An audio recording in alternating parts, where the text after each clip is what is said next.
Friends, my name is Ankita. कैसे हैं आप सब? आई होप आप सब अच्छे होंगे। आज हम जिस टॉपिक पे बात करने वाले हैं वो ये है कि प्रेगनेंसी के टाइम पर हमारी बॉडी के अंदर काफ़ी सारे चेंजेस हो रहे होते हैं। 9th मंथ का इतना लंबा टाइम होता है तो उसमें हमारी बॉडी के अंदर चेंजेस हो रहे होते हैं। तो उस टाइम पर हम टेंशन में आ जाते हैं कि जो चेंजेस हो रहे हैं कहीं इससे हमारे बेबी को तो कोई परेशानी नहीं होगी ना।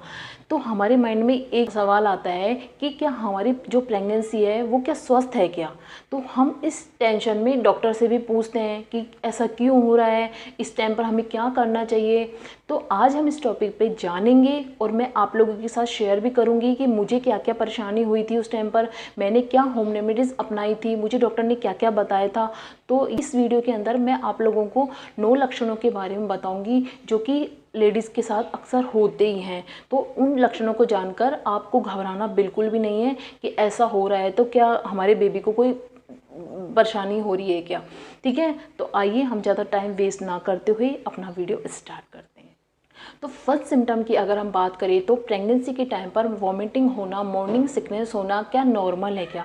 देखिए, नॉर्मल है, इससे हमारे बेबी को कोई परेशानी नहीं होती क्योंकि प्रेगनेंसी के टाइम पर हमारी बॉडी के अंदर एस्ट्रोजन और प्रोजेस्टेरोन जो हार्मोन होता है वो बढ़ जाता है। तो इस कारण से हमें मॉर्निंग सिकनेस, वॉमिटिंग वगैरह होना नॉर्मल होता है। अगर आप लोगों को ज़्यादा हो रही है वॉमिटिंग तो आपको डॉक्टर को दिखाना चाहिए। जैसे दिन में 4 से 5 बार वॉमिटिंग होना प्रेगनेंसी में वैसे नॉर्मल होता है, लेकिन आपको लगातार ही होती जा रही है, रुक ही नहीं रही है, तो आपको फिर डॉक्टर के पास जाना चाहिए। अब हम सेकंड सिम्टम की बात करें तो प्रेगनेंसी के टाइम पर खुजली होना क्या नॉर्मल है क्या? क्या हमारी प्रेगनेंसी स्वस्थ है क्या? ये सारे सवाल मेरे माइंड में आते थे जब मैं प्रेग्नेंट थी। तो उस टाइम पर मुझे डॉक्टर ने क्या होम रेमेडीज बताई थी उस पर मैंने अलग से वीडियो बना रखी है। अगर आप लोग देखना चाहते हैं तो मैं उसका लिंक भी डिस्क्रिप्शन बॉक्स में डाल दूंगी, आप लोग वहाँ जाके देख सकते हैं, नहीं तो आई बटन में जाके भी देख सकते हैं। ठीक है, मुझे भी बहुत ज़्यादा परेशानी हुई थी क्योंकि जब मेरा सेकंड ट्राइमेस्टर था तो खुजली ऐसी होती थी, मेरे रेडनेस आ जाती थी, मेरे हाथ पर सूज जाते थे, मैं कई बार रोने भी लग जाती थी। तो मुझे डॉक्टर ने होम रेमेडीज़ बताई और मुझे काफ़ी हेल्प मिली उनसे। अगर आप लोग भी परेशान हो खुजली से तो आप भी वो होम रेमेडीज़ अपना सकते हैं। ठीक है, तो थर्ड सिम्टम की हम बात करें तो प्रेगनेंसी के अंदर स्किन डार्क होना। स्किन डार्क होना स्वस्थ प्रेगनेंसी का ही लक्षण है, ऐसा मुझे डॉक्टर ने बताया था। मेरे को बहुत ज़्यादा प्रॉब्लम हो गई थी, मेरी स्किन इतनी ज़्यादा डार्क हो गई थी, मेरी नेक पे भी बहुत ज़्यादा टैनिंग हो गई थी, हाथ पैर भी काले काले हो गए थे, आंखों के नीचे काले घेरे, बस झाइयाँ वगैरह जो होती हैं वो मुझे नहीं हुई थी, बाकी मेरी स्किन बहुत ज़्यादा काली पड़ गई थी। तो डॉक्टर ने मुझे कहा था ऐसा इसलिए होता है क्योंकि आपकी बॉडी के अंदर प्रोजेस्टेरोन जो हार्मोन होता है और एस्ट्रोजन जो हार्मोन होता है वो बढ़ने की वजह से ही हो रहा है ऐसा आपके साथ। तो किसी की डार्क हो जाती है, किसी की ग्लो करने लग जाती है, स्किन बहुत ज़्यादा फेयर हो जाती है।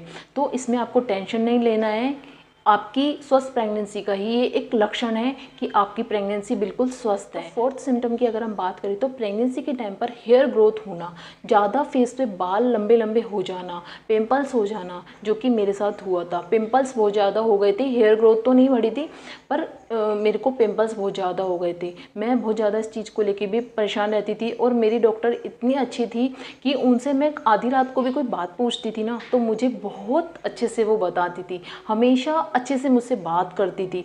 तो मैं उनसे छोटी छोटी बातें पूछती रहती थी, मुझे डर नहीं लगता था कि डॉक्टर मुझे क्या कही थी। तो मैंने उनसे ये भी पूछा था कि डॉक्टर मेरे फेस पे पिंपल्स हो रहे हैं तो ये क्या नॉर्मल है क्या? तो उन्होंने मुझे ये कहा था कि स्वस्थ प्रेगनेंसी का सिम्टम है अगर आपके फेस पे पिंपल्स हो रहे हैं तो।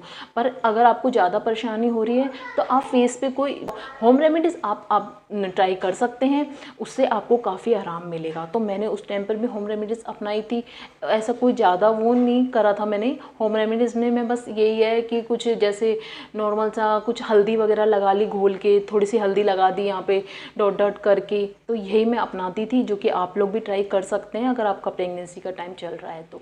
फिफ्थ सिम्टम की हम बात करें तो प्रेगनेंसी में ब्रेस्ट में दर्द होना क्या स्वस्थ स्वस्थ प्रेगनेंसी का लक्षण है क्या? तो मेरे साथ भी ऐसा हुआ था कि ब्रेस्ट पे हाथ लगाते ही मतलब दर्द सा होने लग जाता था। तो आप लोगों के साथ अगर ऐसा हो रहा है तो ये स्वस्थ प्रेगनेंसी का सिम्टम है, बट ज़्यादा हो रहा है, बहुत ही ज़्यादा हो रहा है, एक तरफ हो रहा है, तो आपको उस सिचुएशन में अपने डॉक्टर को ज़रूर से ज़रूर दिखाना चाहिए। नेक्स्ट पॉइंट आता है प्रेगनेंसी में हमारे सिर में दर्द होना, पेट में दर्द होना, कमर में दर्द होना। तो ये क्या नॉर्मल है क्या हमारी प्रेगनेंसी स्वस्थ है क्या? देखिए, ऐसा मेरे साथ तो कम हुआ था, मेरे को हेडेक ज़्यादा होता था, मेरे बहुत ज़्यादा होता था। इस पर भी मैंने अलग से वीडियो बना रखी है, अगर आप लोग देखना चाहते हो तो आप देख सकते हो, क्योंकि मैंने उसके अंदर नॉर्मल सी चीज़ें बता रखी हैं, कोई टैबलेट वगैरह के बारे में नहीं बता रखा। उससे मुझे काफ़ी आराम मिला था, और ऐसा अक्सर प्रेगनेंसी में होता है, हर लेडीज़ के साथ होता है, क्योंकि 9th मंथ का इतना लंबा टाइम होता है। मुझे यहाँ तक कि माइग्रेन छिड़ गया था उस टाइम पर। माइग्रेन का दर्द तो आप लोग जान सकते हो, अगर किसी को होता होगा, हो मत किसी को, अगर किसी को हुआ होगा तो वो जान सकता है कि कितना बुरा होता है। तो उस टाइम पर मुझे डॉक्टर ने छोटी छोटी बातें बताई थी, जिनको मैंने फॉलो किया था, और सिर दर्द से तो मैंने काफ़ी राहत पा ली थी उस टाइम पर। तो अगर आप लोगों को भी किसी को हो रहा है तो आप उन टिप्स को अपना सकते हैं, ठीक है। और कमर दर्द जो कि होता ही है, जैसे जैसे हमारा 9th मंथ नज़दीक आ रहा होता है तो हमारे बेबी का साइज़ बढ़ रहा होता है, पेट बढ़ रहा होता है, तो उस वजह से हमारे कमर में दर्द होने लग जाता है, पैरों में दर्द होने लग जाता है। तो ये सब नॉर्मल है, डॉक्टर ने यही कहा था मुझे कि ये नॉर्मल है, इससे आपको घबराना नहीं है, ये स्वस्थ प्रेगनेंसी का ही लक्षण है। नेक्स्ट पॉइंट आता है जो कि मेरे साथ हुआ था, एसिडिटी बनना। एसिडिटी बहुत ज़्यादा बनती थी, सीने में जलन होना, जो कि ऐसा था कि मुझे कुछ भी खा लेती थी ना, मुझे सीने में जलन होने लग जाती थी एसिडिटी की वजह से। तो इस चीज़ को लेके भी मैं काफ़ी परेशान रहती थी। ये मुझे 5th मंथ में होना स्टार्ट हुआ था, 9th मंथ तक मुझे ये होता रहा था।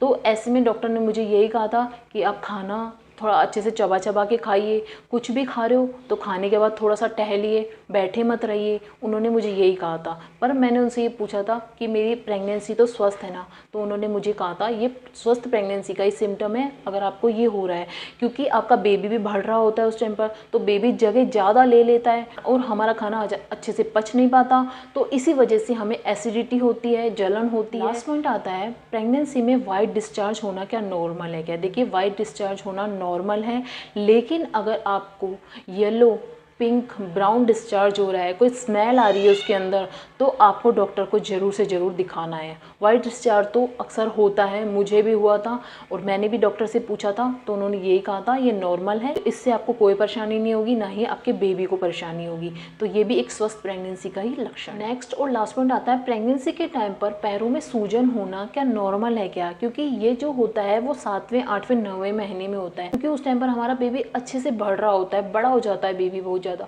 तो भार आ जाता है हमारे पैरों के ऊपर। तो इस वजह से किसी किसी लेडीज़ को पैरों में दर्द भी हो जाता है, पैरों में सूजन आ जाती है। मेरी मम्मी के ज़्यादा सूज गए थे। पर अगर आप लोगों के किसी को भी एक पैर में दर्द हो रहा है, चला नहीं जा रहा है, तो उस सिचुएशन में आपको डॉक्टर को ज़रूर से ज़रूर दिखाना चाहिए, ठीक है। तो अगर आप लोगों को मेरी इस वीडियो से कुछ हेल्प मिली हो तो एक लाइक ज़रूर कीजिएगा, चैनल पर नए हो तो चैनल को सब्सक्राइब कीजिएगा, बेल आइकन को प्रेस कीजिएगा, ताकि जो भी हमारी न्यू वीडियो डले उसकी नोटिफिकेशन आपको सबसे पहले मिले। और आपके फैमिली फ्रेंड्स हैं जो भी, उनके साथ ज़रूर शेयर कीजिएगा। जो भी प्रेग्नेंट लेडी हैं जिनको कोई बताने वाला नहीं है इस बारे में, उनके साथ भी ज़रूर से ज़रूर शेयर कीजिएगा, ठीक है। फिर मिलते हैं, बाय बाय, टेक केयर।